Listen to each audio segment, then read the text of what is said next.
گویا کہ وہ کچھ جانتے ہی نہیں اور لگے ان چیزوں کی پیروی کرنے جو شیاطین سلیمان علیہ السلام کی سلطنت کا نام لے کر پیش کیا کرتے تھے۔ حالانکہ سلیمان نے کبھی کفر نہیں کیا، کفر کے مرتکب تو وہ شیاطین تھے جو لوگوں کو جادوگری کی تعلیم دیتے تھے۔ وہ پیچھے پڑے اس چیز کے جو بابل میں دو فرشتوں ہاروت اور ماروت پر نازل کی گئی۔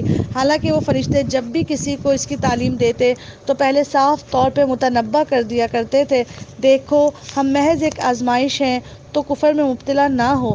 پھر بھی یہ لوگ ان سے وہ چیز سیکھتے تھے جس سے شوہر اور بیوی میں جدائی ڈال دیں۔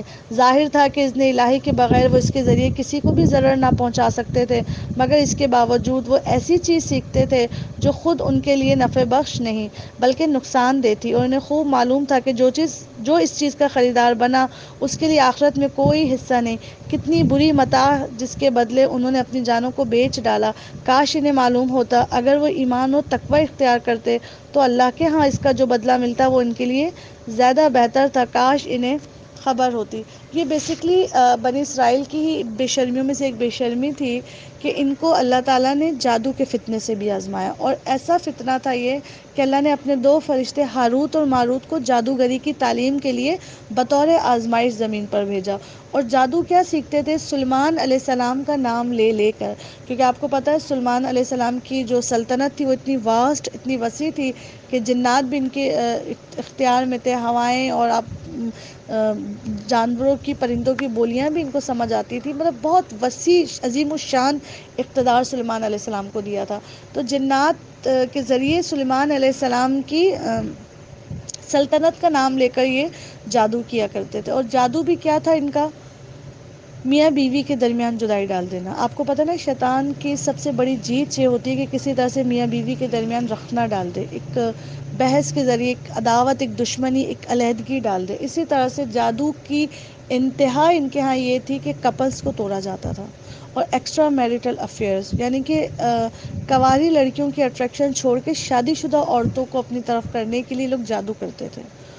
اور آج بہت معذرت کے ساتھ کہنا پڑتا ہے، دل دکھتا ہے یہ بات کہتے ہوئے کہ آج جیسے کنواروں کے افیئر ہیں اس سے بڑھتے چڑھتے شادی شدہ مرد اور عورت جو ہے نا دوسرے لوگوں کے ساتھ افیئرز میں مبتلا ہیں۔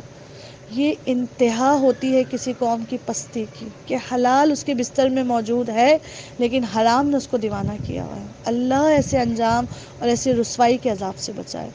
تو اللہ تعالیٰ نے ہاروت و ماروت کے ذریعے آزمائش کی۔ وہ جب آتے کہتے کہ تمہیں فتنے میں ڈالا، اللہ نے آزمائش میں ڈالا، لیکن دیوانگی اس قدر کہ وہ جادو ٹونوں کے ذریعے میاں بیوی کے درمیان میں جدائی ڈالا کرتے تھے۔ آج بھی پاکستان جیسے ملک میں جس کو لا الہ کے نام پہ لیا گیا تھا، جادوگری عام ہے۔ جادوگری اسلام میں قطعی حرام ہے، اور افسوس ہوتا ہے کہ پاکستان کے شہروں میں جو دیوار ہیں اس میں چاکنگ ہوئی ہوئی ہے جس میں جادوگری کو پروموٹ کیا گیا ہے۔ تعویذ گنڈے کرنا اور جدائی بھی کس رشتے میں ڈالنا جو اللہ کی نشانیوں میں سے ایک نشانی ہے۔ میاں بیوی کا تعلق یہ واحد وہ رشتہ ہے جو جنت میں تخلیق ہوا، باقی جتنے رشتے ہیں ان کی اوریجن جو ہے وہ زمین پر ہے، لیکن اس رشتے کی اوریجن ہی اللہ تعالیٰ نے جنت سے کی ہے۔ اے لوگوں جو ایمان لائے ہو، رائنا نہ کہو بلکہ انظرنا کہو اور توجہ سے بات کو سنو۔ یہ کافر تو عذاب علیم کے مستحق ہیں، یہ لوگ جنہوں نے دعوت حق کو قبول کرنے سے انکار کر دیا، خواہ اہل کتاب میں سے ہوں یا مشرک ہوں، ہرگز یہ پسند نہیں کرتے کہ تمہاری رب کی طرف سے تم پر کوئی بھلائی نازل ہو، مگر اللہ جس کو چاہتا ہے اپنی رحمت کے لیے چن لیتا ہے، اور وہ بڑا فضل فرمانے والا ہے۔ اس کے بارے میں ایک بیک گراؤنڈ شان نزول یہ آتا ہے کہ اللہ کے نبی کی جب مجلس ہوا کرتی تھی، ایک سٹنگ ہوا کرتی تھی، تو رسول اللہ کو سننے مشرکین، اہل کتاب، منافقین اور مسلمان ہر طرح کا گروپ موجود ہوتا تھا۔ کرتے یہ تھے کہ رائنا کا ایک ورڈ استعمال کرتے تھے کہ اے نبی ہماری طرف رعایت کر دیجیے، صحابہ بھی اور منافقین بھی۔ اب جن کے دل میں اللہ کے نبی کے لیے بغض ہوتا تھا تو وہ رائنا کو ایسے توڑ مڑوڑ کے کہتے تھے کہ اس رائنا کو وہ چرواہے والا رائنا کہہ دیا کرتے تھے۔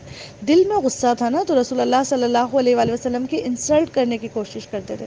اللہ تعالیٰ نے بطور وحی یہ کہہ دیا کہ ان کو چھوڑ دو، اے صحابہ آپ چونکہ پیور مومن ہیں آپ انظرنا کہنا شروع کر دیں کہ اے نبی ہماری طرف نظر کرم فرمائے یا ہماری طرف نظر کیجئے۔ اس سے یہ ہوگا کہ جن کے دلوں میں غیظ اور بغض ہوگا ان کا بغض جو ہے نا ان کو پھر یا تو رائنا کو تبدیل کر کے انظرنا کہنا پڑے گا، یا پھر اللہ تعالیٰ ان کے لیے کوئی اور معاملہ فرما دے۔ بیسکلی اللہ یہاں پر یہ بتانا چاہ رہا تھا کہ وہ یہ سمجھ رہے تھے کہ ان کے دل کی بات اللہ نہیں جانتے۔ اللہ نے نہ صرف جانی بلکہ آیات اتاری اور کہا کہ ان کم ظرفوں سے کیا بحث کرنی صحابہ، آپ اپنا لائف اسٹائل چینج کریں، آپ اپنا رسول اللہ کو پکارنے کے انداز کو چینج کر لیجئے۔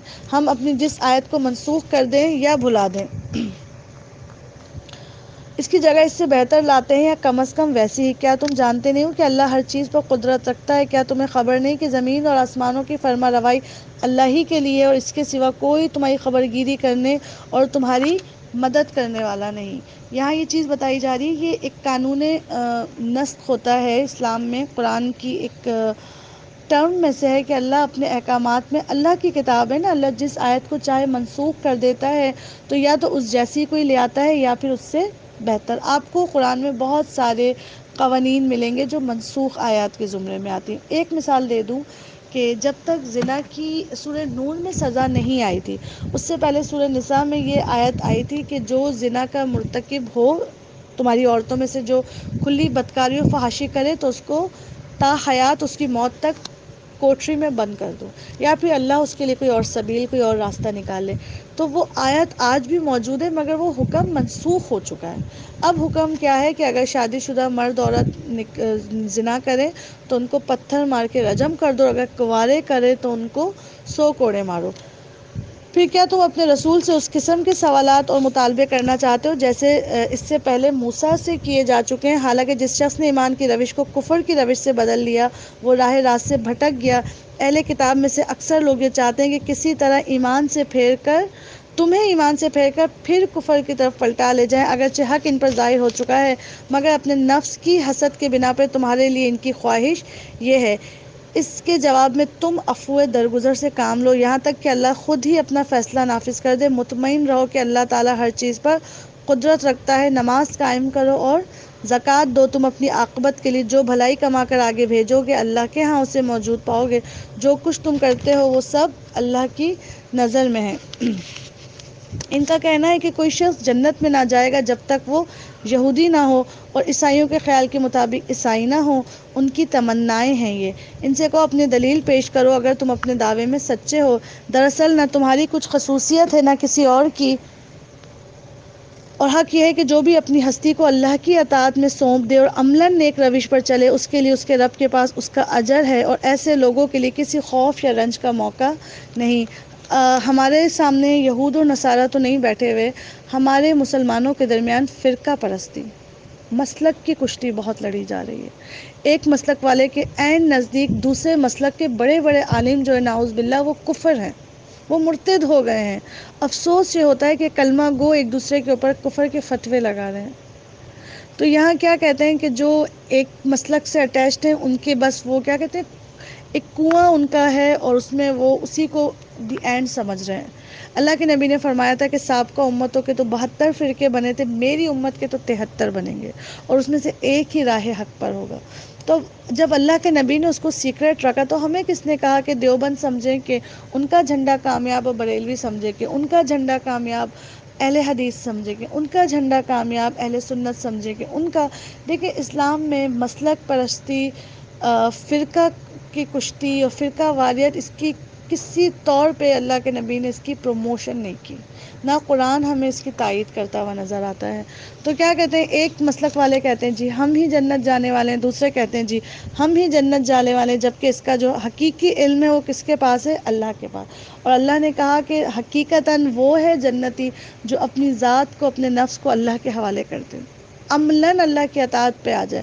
کیا رسول اللہ کا کوئی مسلک تھا؟ کیا صحابہ کا کوئی مسلک تھا؟ کیا وہ کسی جھنڈے کے نیچے آ کے بیٹھ گئے تھے؟ رسول اللہ صلی اللہ علیہ وآلہ وسلم کی ایک حدیث ملتی ہے کہ اللہ کے نبی نے فرمایا کچھ لوگ اللہ والے ہوں گے۔ صحابہ نے کہا اللہ کے نبی وہ کون ہوں گے؟ اللہ کے نبی نے فرمایا وہ قرآن والے ہوں گے، بس اہل القرآن ہوں گے، اہل الذکر ہوں گے۔ تو اللہ ہمیں اس جماعت میں سے بنا لیجئے۔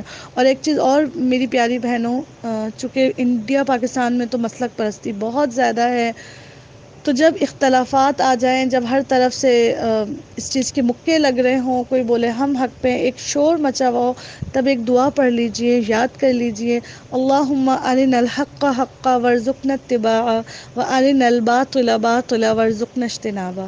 اللہ مجھے حق حق کر کے دکھا اور اس کی اتباع کی توفیق نصیب فرما دے، اور باطل یعنی جھوٹ جھوٹ کر کے دکھا اور اسے اجتناب کی بھی توفیق نصیب فرما دے۔ بس شدید اختلافات میں جو ہے نا، اس دعا کو اپنا معمول بنا لیجئے۔ یہودی کہتے ہیں کہ عیسائیوں کے پاس کچھ نہیں، اور عیسائی کہتے ہیں کہ یہودیوں کے پاس کچھ نہیں، حالانکہ دونوں ہی کتاب پڑھتے ہیں، کتاب پڑھنے والے ہیں، اور پھر بھی اپنے آپ میں اس قدر مسلک پرستی یا فرقہ واریت کو پروموٹ کریں، اور اسی قسم کے دعوے ان لوگوں کے ہیں جن کے پاس کتاب کا علم نہیں۔ یہ اختلافات جن میں یہ لوگ مبتلا ہیں، ان کا فیصلہ اللہ قیامت کے روز کر دے گا۔ بس اللہ دعا کریں یہاں ٹھہر کے، رمضان کی مبارک گھڑی ہیں، اللہ ہمیں اس خاص گروپ کے ساتھ جوڑ دیجیے۔ اللہ مجھے موت آئے تو اس حال میں آئے کہ میں اس خاص جماعت کے ساتھ ہوں جس کے بارے میں تو جنت کا فیصلہ فرما دے۔ اللہ میری اولاد، میری نسلوں کو بھی اس میں لے آئے۔ ایک حدیث کا مفہوم ملتا ہے کہ اللہ کے نبی کریم صلی اللہ علیہ وآلہ وسلم نے اللہ سے کچھ دعائیں مانگی، جن میں سے ایک دعا یہ تھی کہ اللہ پاک میری امت کے چہرے نہ بگاڑ دینا، جس سے بطور پنشمنٹ سبت والوں کے چہرے بگڑے اور دوسری قوموں کے بگڑے۔ اللہ نے قبول فرمائی۔ اللہ میری امت کو یکجا ہلاک مت کرنا، مطلب ایک لخت اچانک سب کو ساتھ اکٹھے ہلاک مت کر دینا، جیسے پچھلی قومیں آنن فانن غرق ہو گئیں، تباہ ہو گئیں اور زمین بوس کر دی گئیں، تو اللہ نے اس کو بھی قبول فرمایا کہ اکٹھی آپ کی قوم کو ہلاک نہیں کیا جائے گا۔ اللہ کے نبی نے دعا کی کہ میری امت میں اختلاف رونما نہ ہو، تو اللہ تعالیٰ نے اس دعا کو قبول نہ فرمایا بلکہ پوز کر دیا۔ تو آج یہی وجہ ہے کہ اختلافات ہیں، اور اختلافات کو اگر ایک پازیٹیو چشمے سے دیکھا جائے تو اختلافات جو ہے وہ دین کی خوبصورتی ہے۔ صحابہ میں بھی اختلاف ہوا، آپ کو پتہ ہے ہمارے 4 ائمہ اکرام ہیں، ٹھیک ہے، ان کے پھر آگے سے فالوورز کی ایک گنتی ہے۔ ہمیں حکم ہے کہ ہم چاروں کی رسپیکٹ کریں۔ جب ہم 4 اپنے ائمہ کی رسپیکٹ کرتے تو ڈیفینیٹلی ائمہ کی آئیڈیالوجی سے جو لوگ کنسرن کرتے ہیں، جو ان کی آئیڈیالوجی پر ہیں، جو ان کی نظریات پر ہیں، انہیں لوگوں کو چاہیے کہ ان کے فالوورز کی بھی رسپیکٹ کریں۔ جب ہم ائمہ کی رسپیکٹ کرتے ہیں تو جو ان کے مطابق فیصلے کر رہے ہیں یا اپنا لائف اسٹائل لے کر چل رہے ہیں، ڈیفینیٹلی ہمیں ان کو بھی رسپیکٹ دینی ہے۔ اگر اس سوچ سے ہم ایسے پازیٹیو گلاسز کے ساتھ زندگی گزاریں گے تو اختلافات ہوں گے، مگر وہ باعث جھگڑا نہیں بنیں گے انشاءاللہ تعالی۔ اس شخص سے بڑھ کر ظالم کون ہوگا جو اللہ کے معبودوں میں اس کے نام کی یاد سے روکے اور ان کی ویرانی کے در پہ ہوں۔ ایسے لوگ اس قابل ہیں کہ ان عبادت گاہوں میں قدم نہ رکھیں، اور اگر وہاں جائیں تو بھی ڈرتے ہوئے جائیں۔ ان کے لیے تو دنیا میں رسوائی ہے اور آخرت میں عذاب عظیم ہے۔ مشرق اور مغرب سب اللہ کے ہیں، جس طرف بھی تم رخ کرو گے اسی طرف اللہ کا رخ ہوگا۔ مومن اپنے رب کے ہاتھوں میں ہوتا ہے، سمت اتنی میٹر نہیں کرتی۔ جس نے کل ذات اپنی دل کا قبلہ ٹھیک کر لیا، اللہ اس کی جائے نماز کا قبلہ ٹھیک فرما دیں گے۔ اللہ بڑی وسعت والا اور سب کچھ جاننے والا ہے۔ ان کا قول یہ ہے کہ اللہ نے کسی کو بیٹا بنایا، اللہ پاک ہے ان باتوں سے، سبحانہ۔ اصل حقیقت یہ ہے کہ زمین اور آسمان کی تمام موجودات اس کی ملک ہیں، سب کے سب اس کے مطیع فرمان ہیں، اور آسمانوں اور زمینوں کا وہ موجد ہے، اور جس بات کا وہ فیصلہ کرتا ہے اس کے لیے بس یہ حکم دیتا ہے کہ ہو جا، اور وہ ہو جاتی ہے۔ اللہ کو کیوں کر اولاد کی حاجت ہو؟ اللہ اپنی ذات میں مکمل ہے، حی القیوم ہے۔ ہم انسان ہیں نا، ہم کمزور ہیں، ہمیں اپنے نام اور اپنی نسل کو آگے چلانے کے لیے اولاد کی محتاجی ہے۔ اللہ کو ایسی کسی چیز کی حاجت نہیں۔ نادان کہتے ہیں کہ اللہ خود ہم سے بات کیوں نہیں کرتا، یا ہمارے پاس کوئی نشانی کیوں نہیں آتی۔ ایسی ہی باتیں ان سے پہلے لوگ بھی کیا کرتے تھے۔ ان سب اگلے پچھلے گمراہوں کی ذہنیتیں ایک جیسی ہیں۔ یقین لانے والوں کے لیے تو ہم نشانیاں صاف صاف نمایاں کر چکے ہیں۔ اس سے بڑھ کر اور بڑی نشانی کیا ہوگی کہ ہم نے تم کو علم حق کے ساتھ خوشخبری دینے والا اور ڈرانے والا بنا کے بھیجا۔ اب جو لوگ جہنم سے رشتہ جوڑ چکے ہیں ان کی طرف سے تم ذمہ دار اور جواب دہ نہیں ہو۔ رسولوں کی شان، انبیاء کی شان یہ رہی ہے کہ وہ بشیر بھی ہوتے ہیں، خوشخبری بھی دیتے ہیں نیک عمل کرنے والوں کو جنت کے الفاظ میں، اور انذار بھی کرتے ہیں۔ یہودی اور عیسائی تم سے ہرگز راضی نہ ہوں گے جب تک تم ان کے طریقے پہ نہ چلو. یہ تو چاہتے ہیں کہ کسی طرح سے تمہارے رسم و رواج کو، تمہاری صبح و شام کو، تمہارے سیٹرڈیز کو، تمہارے سنڈیز کو اپنا رنگ دے دیں. صاف کہہ دو کہ راستہ بس وہی ہے جو اللہ نے بتایا، ورنہ اگر اس علم کے بعد جو تمہارے پاس آ چکا ہے تم نے ان کی خواہشات کی پیروی کی تو اللہ کی پکڑ سے بچانے والا کوئی دوست اور مددگار تمہارے لیے نہیں. جن لوگوں کو ہم نے کتاب دی ہے وہ اسے اس طرح پڑھتے ہیں جیسا پڑھنے کا حق ہے، اور وہ قرآن پر سچے دل سے ایمان لاتے ہیں. قرآن کی تلاوت کا یہ حق ہے. تلاوت ایک ایسی ریڈنگ کو کہتے ہیں جس کے پیچھے عمل آ رہا ہو، جس کے پیچھے معنی اور مفہوم کلیئر ہو رہے ہوں. تو قرآن کو پڑھنے کا یہ حق ہے کہ قرآن جس پر کہہ دے لا نو، تو میری زندگی کا بھی وہ بن جائے لا نو. اور قرآن جس کے اوپر کہہ دے کرنا ہے ایسے ایمان لاؤ، تو میرا دل بھی کہہ دے کہ قالوا سمعنا و اطعنا. یہ قرآن کا ہم پر حق ہے. اور جو اس کے ساتھ کفر کو رویہ اختیار کرتے ہیں وہی اصل میں نقصان اٹھانے والے ہیں. اے بنی اسرائیل، یاد کرو وہ میری نعمت جس سے میں نے تمہیں نوازا تھا، اور یہ کہ میں نے تمہیں دنیا کی تمام قوموں پر فضیلت دی. اور ڈرو اس دن سے جب کوئی کسی کے ذرہ برابر کام نہ آئے گا، اور نہ کسی کو فدیہ قبول کیا جائے گا، نہ کوئی سفارشی آدمی کو کام دے گی، اور نہ مجرموں کو کہیں سے کوئی مدد پہنچ سکے گی. یاد کرو جب ابراہیم کو اس کے رب نے چند باتوں میں آزمایا. اللہ کے نزدیک وہ چند باتیں تھیں. ماں باپ کی محبت سے آزمائے گئے، برادری والوں نے اگنور کیا، قبیلے سے نکالے گئے، گھر بار چھوڑا، جلا وطن کیے گئے، بیوی اور بچوں کی طرف سے آزمائش ہوئی، بہت عرصہ اولاد نہیں دی اللہ تعالیٰ نے، بڑھاپے کی اولاد دی، بچپن میں کہا کہ بیابان میں چھوڑاؤ، سب سے بڑی اپنی جان کی آزمائش کی، آگ میں ڈالا. اور پھر جب وہی بچہ جس کو بچپن میں چھوڑ کے آئے تھے اسماعیل علیہ السلام کو، جب وہ جوانی کو ٹین ایج کو پہنچ گیا تو کہا کہ خواب میں دکھا کر کہا کہ اس کو ہمارے خاطر ذبح کر دو. اتنی ساری آزمائشوں کو اللہ تعالیٰ کیا کہہ رہے ہیں، کچھ باتیں بکلمات، چند باتوں سے ہم نے اس کو آزمایا اور وہ ان سب میں پورا اتر گیا. سبحان اللہ. جان مانگی جان حاضر، گھر بار وطن والدین چھوڑنے اللہ تیرے خاطر یہ بھی حاضر. اللہ جو محبت تیرے اور میرے بیچ میں آتی سب تیرے پہ قربان، ساری محبتیں تیرے اوپر نچھاور. یہ اسماعیل بڑھاپے کی اولاد ہے، اس کی محبت نہ بڑھ جائے تو اللہ تیرے حکم پہ چھوڑ کے آ گیا. اب جوان ہو گیا، اس کی بڑھتی ہوئی اٹھان جو ہے نا تیری محبت پہ غالب نہ آ جائے تو لیجیے اللہ اسماعیل کے گلے پہ چھری چلا دی. آپ نے خواب دکھایا، قد صدقت رؤیا، ہم نے سچ کر کے دکھا دیا. سبحان اللہ. تو ہم نے اس سے کہا، تو اس نے کہا میں تجھے سب لوگوں کا پیشوا بنانے والا ہوں. ابراہیم نے عرض کیا اور کیا میری اولاد سے بھی یہی تیرا وعدہ ہے؟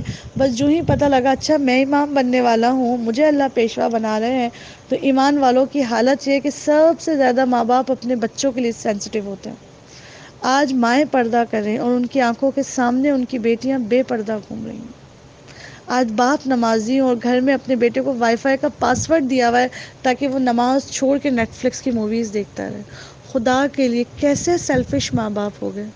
جہاں ایک کھانے کے دسترخوان پہ دنیا کے اعتبار سے وہ کھانا ہے نا، ایک چھوٹا سا گیٹ ٹوگیدر ہے، اس میں ہماری اپنی اولاد کے بغیر دل نہیں لگتا، تو کیسے اس جنت کو اکیلا خرید رہے ہیں؟ کیسے جی لگائیں گے اس جنت میں جہاں باپ سے سوال ہوگا اس کی رعایا، اس کی اولاد اور بیوی کے معاملے میں. اس نے جواب دیا میرا وعدہ ظالموں سے متعلق نہیں ہے. اور یہ کہ ہم نے اس گھر کعبے کو لوگوں کے لیے مرکز اور امن کی جگہ قرار دیا اور لوگوں کو حکم دیا کہ ابراہیم جہاں عبادت کے لیے کھڑا ہوتا ہے اس مقام کو مستقل جائے نماز بنا لو.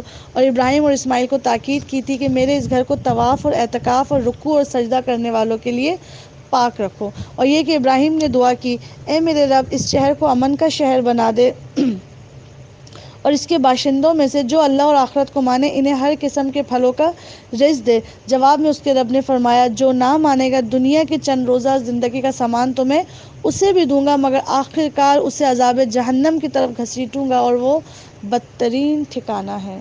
حضرت ابراہیم نے کیا دعا مانگی، اللہ حرم کو امن کا گہوارہ بنا اور اس کے باشندوں میں جو فرما بردار ہے ان کو نعمتیں عطا فرما. اللہ نے کہا دنیا میری نظر میں دنیا بڑی حقیر سی چیز ہے، ادنا سی چیز ہے، یہ تو میں اپنے نافرمانوں کو بھی دوں گا. اور کبھی کبھار تو ایسا لگتا ہے کہ نافرمانوں کے پاس دنیا کی بہتات ہوتی ہے تاکہ وہ آخرت سے بالکل ہی غافل اور بہرا ہو جائے. اور یاد کرو ابراہیم اور اسماعیل جب اس گھر کی دیواریں اٹھا رہے تھے تو دعا کرتے جا رہے تھے، اے ہمارے رب ہم سے یہ خدمت قبول فرما لے، کوئی تکبر نہیں کیا، ہم نے بیت اللہ بنایا، فکر کیا کہ اللہ یہ مشقت ضائع نہ ہو جائے، تو سب کی سب سننے اور سب کچھ جاننے والا اے رب ہم دونوں کو اپنا مسلم یعنی فرما بردار مطیع بنا، ہماری نسل سے ایک ایسی قوم اٹھا جو تیری مسلم ہو، ہمیں اپنی عبادت کے طریقے بتا اور ہماری کوتاہیوں سے درگزر فرما، تو بڑا معاف کرنے والا اور رحم فرمانے والا ہے۔ اور اے رب ان لوگوں میں خود انہی کی قوم میں سے ایک رسول اٹھائیو جو انہیں تیری آیات سنائے، ان کو کتاب اور حکمت کی تعلیم دے اور ان کی زندگیاں سنوارے، یعنی ان کا تزکیہ نفس کرے، تو بڑا مقتدر اور حکیم ہے۔ کئی ہزار سال بعد حضرت ابراہیم علیہ السلام کی دعا قبول ہوئی اور ان کے بیٹے حضرت اسماعیل کی نسل میں سے اہل قریش میں سے اہل مکہ ہی میں سے خود رسول اللہ صلی اللہ علیہ وآلہ وسلم کو اٹھایا گیا جو حکمت کی باتیں بیان کرتے ہیں۔ یہی جو آیات ہیں ان کا تذکرہ آپ سورہ آل عمران آیت نمبر 164 میں بھی سنیں گے اور سورہ جمعہ آیت نمبر 2 میں بھی رسول اللہ صلی اللہ علیہ وآلہ وسلم کے مبعوث کیے جانے کا مقصد بیان کیا گیا ہے۔ اب کون ہے جو ابراہیم کے طریقے سے نفرت کرے، جس نے خود اپنے آپ کو حماقت اور جہالت میں مبتلا کر لیا ہو؟ اس کے سوا کون یہ حرکت کر سکتا ہے؟ ابراہیم تو وہ شخص ہے جس کو ہم نے دنیا میں اپنے کام کے لیے چن لیا تھا۔ سبحان اللہ، یہ سلیکشن کی تھی اللہ نے۔ اللہ جس کو اپنے دین کے کام کے لیے چنتا ہے اس کی سلیکشن زمینوں پر نہیں کرواتا، اس کی سلیکشن آسمانوں پر ہوتی ہے۔ یہ کوئی ریمپ واک یا ماڈلنگ کا کیج نہیں ہے جو زمین کے چند ٹکے کے جج سلیکٹ کرتے ہیں۔ اللہ اپنے کام کے لیے، اور اللہ کا کام اللہ کے دین کا داعی بننا، نائب بننا، یہ کہہ لیجئے کہ یہ کام قابلیت نہیں دیکھتے اللہ تعالیٰ۔ اللہ آپ کی ڈگریاں نہیں چھانتا، اللہ آپ کے دل کا تقویٰ اور دل کا خلوص، قبولیت دیکھتا ہے۔ یہاں بڑی بڑی ڈگریوں والے پیچھے رہ گئے اور رب نے چاہا تو غلام قوم کے بلال حبشی جیسے کو مسجد نبوی کا مؤذن چن لیا۔ کیا ڈگری تھی، کیا اسٹیٹس تھا ان کے پاس؟ اور تو حضرت ابراہیم علیہ السلام کی سلیکشن آسمانوں سے کی تھی اللہ تعالیٰ نے، اور آخرت میں اس کا شمار کس میں کر لیا؟ صالحین میں۔ دنیا بھی محفوظ، دنیا بھی شاندار اور آخرت بھی شاندار۔ حضرت ابراہیم علیہ السلام سے رسول اللہ صلی اللہ علیہ وآلہ وسلم کی ملاقات 7ویں آسمان پر ہوئی۔ بیت المعمور سے یہ ٹیک لگائے بیٹھے تھے، اور اس قدر یہ بہترین ہستی ہیں جن کو خود اللہ نے کہا یہ خلیل اللہ ہیں، ہمارے دوست ہیں، میں ابراہیم کو اپنا دوست رکھتا ہوں، جبکہ اللہ کو کسی دوست کی ضرورت نہیں، ہمیں اللہ کی دوستی کی ضرورت ہے۔ لیکن ان کا شرک سے پاک ہونا اور ان کا حنیف ہونا اللہ کو اتنا محبوب ہوا کہ اللہ نے ان کو اپنا خلیل بنا دیا۔ اس کا حال یہ تھا کہ جب اس کے رب نے اس سے کہا کہ مسلم ہو جا تو اس نے فوراً کہا میں مالک کائنات کا مسلم ہو گیا۔ قالوا سمعنا واطعنا، انسٹنٹ احکامات آئے اور بنا حیل و حجت کے حضرت ابراہیم علیہ السلام نے من و عن اس کو اللہ کے احکامات کو قبول کر کے فرما بردار ہو گئے۔ اسی طریقے پر چلنے کی ہدایت اس نے اپنی اولاد کو کی تھی، اور اسی کی وصیت یعقوب اپنی اولاد کو کر گیا تھا۔ اس نے کہا تھا کہ میرے بچوں، اللہ نے تمہارے لیے یہی دین پسند کیا ہے، لہٰذا مرتے دم تک مسلم ہی رہنا۔ پھر کیا تم اس وقت موجود تھے جب یعقوب اس دنیا سے رخصت ہو رہا تھا؟ اس نے مرتے وقت اپنے بیٹوں سے پوچھا، بچوں میرے بعد تم کس کی بندگی کرو گے؟ ان سب نے جواب دیا، ہم اسی ایک خدا کی بندگی کریں گے جسے آپ نے اور آپ کے بزرگوں ابراہیم، اسماعیل اور اسحاق نے خدا مانا، اور ہم اسی کے مسلم ہیں۔ یعنی ابراہیم، یعقوب، اسحاق، ان سب کو دنیا سے جاتے ہوئے کس کی فکر تھی؟ اپنی اولاد کی، اور اولاد کے دین کی، دنیا کی نہیں۔ یقین کریں قرآن کیا کہتا ہے اور انسان کیسے جی رہا ہے، بالکل 100% سمجھ لیں کہ نیگیٹو ہے ہماری زندگیاں۔ یہاں دنیا سے جاتے ہوئے انسان کو اب خود دنیا چھوڑ کے جا رہا ہے، دیکھ لیا دنیا کی کیا بے وفائیاں ہیں، اتنے بڑے گھر سے بس کچھ لمحے بعد ایک انسان کو میت کا نام دے کر نکال دیا جاتا ہے، لیکن پھر بھی پیچھے فکر کر رہا ہے تو بچوں کی دنیا ہی کی کر رہا ہے۔ لیکن انبیاء کا کیا معاملہ تھا کہ دنیا سے جاتے ہوئے بھی بچوں کی کس کی فکر؟ دین کی فکر۔ یہودی کہتے ہیں یہودی ہو تو راہ راست پاؤ گے، عیسائی کہتے ہیں عیسائی ہو تو ہدایت ملے گی۔ ان سے کہو نہیں، بلکہ سب چھوڑ کر ابراہیم کا طریقہ، اور ابراہیم مشرکوں میں سے نہ تھا۔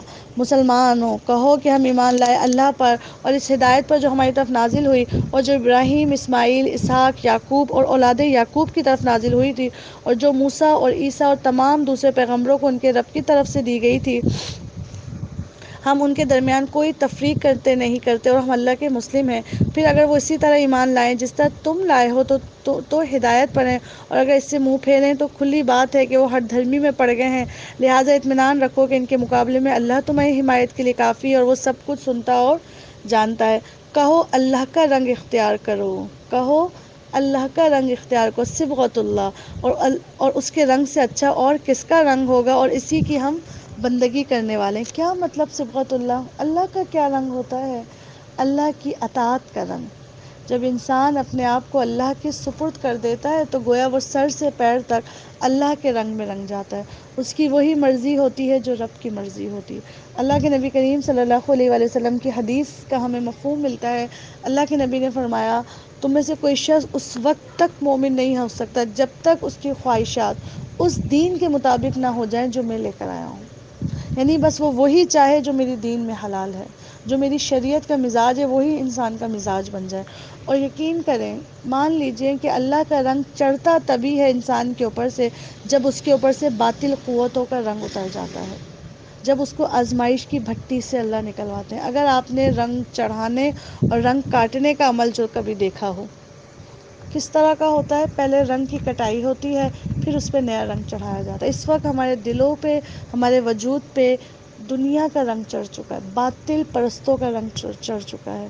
اب اللہ اس پہ تب تک اپنا رنگ نہ ڈالے گا جب تک اس کے یہ پرانے رنگ، پھیکے رنگ نہ اتار دے۔ پھر اس کے بعد اللہ اپنی اطاعت کا پختہ رنگ چڑھا دیتا ہے، اور رنگ بھی ایسا جو پیچز والا نہ ہو۔ ہمیں ایسے دوپٹے نہیں اچھے لگتے جہاں ایک جگہ سے رنگ اڑا، کہیں نیم رنگ آیا، کہیں پورا رنگ آیا۔ ہم تو ایسے دوپٹے بھی پہننا نہیں پسند فرماتے۔ ایسا دین کیسے ہم نے لے لیا؟ کہیں دین پہ چلنے کا کچا رنگ ہے، کہیں دین پر پختہ رنگ ہے۔ نہیں، صبغۃ اللہ ایسا ہو کہ اوپر سے نیچے تک سنگل ٹون پہ بات کی جائے، میرے سر سے پاؤں کے تلوے کے نیچے تک رب کی شریعت کا رنگ ہی رنگ ہو۔ اے نبی، ان سے کہو، کیا تم اللہ کے بارے میں ہم سے جھگڑتے ہو، حالانکہ وہی ہمارا رب بھی ہے اور تمہارا رب بھی؟ ہمارے اعمال ہمارے لیے، تمہارے اعمال تمہارے لیے، اور ہم اللہ ہی کی بندگی کو خالص کر چکے ہیں۔ یا پھر تمہارا کہنا یہ ہے کہ ابراہیم، اسماعیل، اسحاق، یعقوب اور اولاد یعقوب سب کے سب یہودی اور نصرانی تھے؟ کہو، تم زیادہ جانتے ہو یا اللہ؟ یہاں میں ایک بات کہوں، جیسے آج لوگ کہتے ہیں نا فلاں فرقہ، فلاں مسلک کا جو ہے نا قابل قبول ہے، تو بھائی جو اللہ کے نبی کا جب کوئی مسلک نہیں تھا، ان کے صحابہ کا نہیں تھا، تو میں کیوں فرقہ پرستی میں پڑھوں؟ بس میرا تو وہی فرقہ ہے جو رسول اللہ اور ان کے اصحاب کا تھا۔ اس شخص سے بڑا ظالم اور کون ہوگا جس کے ذمے اللہ کی طرف سے ایک گواہی ہو اور وہ اسے چھپائے؟ تمہاری حرکات سے اللہ غافل تو نہیں؟ وہ کچھ لوگ تھے جو گزر چکے، ان کی کمائی ان کے لیے اور تمہاری کمائی تمہارے لیے، تم سے ان کے متعلق کچھ سوال نہ ہوگا۔ نہ بڑے بوڑھوں کی نیکیوں پہ اتراؤ، وہ ان کی نیکیاں تھیں، اور نہ بڑے بوڑھوں کی صرف تقلید کرو۔ جو نیکیاں وہ کر گئے وہ ان کے لیے، جو نیکیاں آپ نے کرنی ہے وہ آپ کے لیے، جو بدی وہ کما گئے وہ ان کے لیے، جو بدی آپ نے کمائی وہ آپ کے لیے۔ یہاں الحمدللہ محض اللہ کی توفیق سے پہلا پارہ مکمل ہوتا ہے۔ اس میں بڑے خاص احکامات تھے۔ اللہ ہم سب کو، خاص تیری رحمت کا مہینہ ہے، اللہ تیری رحمت اپنے جوبن پہ، اپنے جوش پہ، اللہ اس رحمت کے صدقے ہمیں اپنے رنگ میں رنگ لیجیے۔ اللہ ہمارے زندگیوں پہ، ہماری خوشیوں غمیوں پہ، ہمارے صبح شام کو اپنی اطاعت کا رنگ نصیب فرما دیجیے۔ اللہ ہم پہ سے باطل طاقتوں کا رنگ اتار دیجیے۔ الحمدللہ اللہ آپ کے بیٹھنے کو قبول فرمائے۔ میری پیاری بہنوں جو ہمیں واٹس ایپ کے تھرو سن رہی ہیں، اللہ آپ کا شوق قبول کرے۔ پلیز ایک ریگولر ایک ٹائم بنائیں۔ دیکھیں، مستقل مزاجی کے ساتھ، قرآن کے ساتھ جڑنا ہے تو کچھ چیزوں کو اڈاپٹ کرنا ہے۔ ایک یہ کہ مستقل مزاجی کی بنیاد پر ہوگا، ایک اسپیسیفک ٹائم نکال لیجئے رمضان میں اس قرآن کی دہرائی کے لیے، اور اپنے سامنے اپنا مصحف رکھیں۔ اس ٹائم پہ اگر یہ آواز آپ اسپیکر پہ لگا کے اپنی فیملی کو اپنے گرد جمع کر سکتی ہیں، ویل اینڈ گڈ، ورنہ اگر آپ اکیلے میں پڑھنا چاہتی ہیں تو بھی بہت اچھا۔ تہجد کا وقت تو ویسے ہی قرآن سمجھنے کے لیے بہت موزوں ہے، اور اس ٹائم تو چونکہ دوپہر کا کھانا نہیں ہوتا رمضان میں، تو آپ دوپہر کے کسی ٹائم کو بھی رکھ سکتی ہیں۔ ممکن ہو تو ایک ہی فلو میں پورا ہمارے ساتھ کمپلیٹ کیجیے۔ جتنی ریکارڈنگز آئیں اور کوئی ڈسٹربنس آ جائے، کچھ بات سمجھ نہ آئے، تو آپ رک سکتی ہیں، ریپیٹ کر سکتی ہیں، ریوائنڈ کر سکتی ہیں، فارورڈ کر سکتی ہیں۔ سیکنڈ یہ کہ قلم، مصحف اور پین اپنے ہاتھ میں رکھیں، قرآن اپنے سامنے رکھیں، آواز پہ فوکس رکھیں، اور جو میں پڑھا رہی ہوں اس کو ترجمے پہ ہاتھ رکھ کر اس کے ساتھ گزریں. وقت کی کمی کی وجہ سے ہم عربی اردو ساتھ نہیں کر پاتے، لیکن اللہ ہمیں اس پر بھی اجر بے انتہا دے گا انشاءاللہ تعالی. تو کوشش کریں کہ ایک دن، چونکہ واٹس ایپ والے اسٹوڈنٹ ایک دن پیچھے ہیں ہم لائیو اسٹوڈنٹ سے، کیونکہ جس دن کلاس ہوتی ہے اس کے بعد ریکارڈنگ آپ کے پاس بھیجی جاتی ہے. سننے میں پیچھے رہ جائیں کوئی بات نہیں، اللہ ہمیں عمل میں پیچھے نہ رہیں. اللہ ہمیں سابقون میں سے بنا لیجئے. سمعنا و اطعنا، بس جہاں جو احکامات سنیں بس دوڑ لگا دیجئے. ابھی تو ویسے بھی شیاطین سرکش بند ہے، نیکی کا ماحول ہے، نیکی کو اڈاپٹ کرنا آسان ہے، جنت کو کیش کرنا بہت آسان ہوا ہے. اللہ تعالیٰ نے نیکی کے موقع بہت آسانی سے فراہم کیے ہوئے. جتنا ہو سکے قرآن کو اپنے اندر جذب کرتے جائیں، اور ایسا جذب کریں کہ پرسنالٹی پہ نظر آئے. آمین یا رب العالمین. تقبل اللہ منا. السلام علیکم ورحمۃ اللہ وبرکاتہ.